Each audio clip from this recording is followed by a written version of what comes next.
شروع کرتا ہوں اللہ کے نام سے جو بڑا مہربان نہایت رحم کرنے والا ہے۔ معزز سامعین، السلام علیکم ورحمۃ اللہ وبرکاتہ۔ اللہ پاک آپ کو خوش باش رکھے اور اپنے حفظ و ایمان میں رکھے۔ جزاک اللہ خیرہ۔ تو آئیے ویڈیو کی طرف چلتے ہیں۔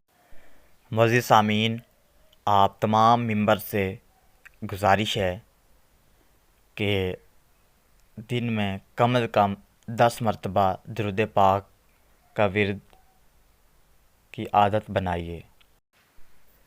بطور تعظیم کھڑے ہونے کا بیان۔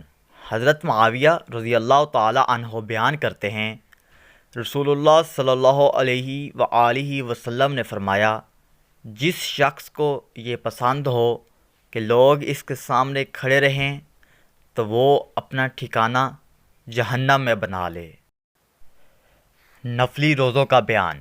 حضرت ابو ہریرہ رضی اللہ تعالی عنہ بیان کرتے ہیں، رسول اللہ صلی اللہ علیہ وآلہ وسلم نے فرمایا، پیر اور جمعرات کے روز اعمال پیش کیے جاتے ہیں، لہٰذا میں پسند کرتا ہوں کہ میرا عمل اس حال میں پیش کیا جائے کہ میں روزے میں سے ہوں۔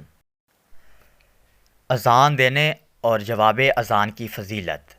حضرت ابو سعید خدری رضی اللہ تعالی عنہ بیان کرتے ہیں، رسول اللہ صلی اللہ علیہ وآلہ وسلم نے فرمایا، مؤذن کی آواز کو جن و انس اور جو دوسری چیزیں سنتی ہیں وہ سب قیامت کے دن اس کے حق میں گواہی دے گی۔ خاتم النبیین صلی اللہ علیہ وآلہ وسلم نے فرمایا، 3 خصلتیں ایسی ہیں کہ جس میں یہ پیدا ہو جائے اس نے ایمان کی مٹھاس کو پا لیا۔ اول یہ کہ اللہ اور اس کا رسول اس کے نزدیک سب سے زیادہ محبوب بن جائیں۔ دوسرے یہ کہ وہ کس انسان سے محض اللہ کی رضا کے لیے محبت رکھے۔ تیسرے یہ کہ وہ کفر میں واپس لوٹنے کو ایسا برا جانے جیسا کہ آگ میں ڈالے جانے کو برا جانتا ہے۔ رسول اللہ صلی اللہ علیہ وآلہ وسلم نے فرمایا، تم لوگ تکبیر کی آواز سن لو تو نماز کے لیے معمولی چال سے چل پڑو، سکون اور وقار کو پکڑے رکھو اور دوڑ کے مت آؤ، پھر نماز کا جو حصہ ملے اسے پڑھ لو اور جو نہ مل سکے اسے بعد میں پورا کر لو۔ حضرت ابو سلمہ رضی اللہ تعالی عنہ سے روایت ہے کہ رسول اللہ صلی اللہ علیہ وآلہ وسلم نے فرمایا، جو دوسروں کو نقصان پہنچائے اللہ اسے نقصان پہنچائے گا، اور جو دوسروں کو تکلیف دے اللہ تعالیٰ اسے تکلیف دے گا۔ رسول اللہ صلی اللہ علیہ وآلہ وسلم نے فرمایا، ایک دور آئے گا جب تم یہودیوں سے جنگ کرو گے اور وہ شکست کھا کر بھاگتے پھریں گے۔ کوئی یہودی اگر پتھر کے پیچھے چھپ جائے گا تو وہ پتھر بھی بول اٹھے گا کہ اے اللہ کے بندے، یہ یہودی میرے پیچھے چھپا بیٹھا ہے، اسے قتل کر ڈال۔ زمین پر قبضہ کرنے کی سزا۔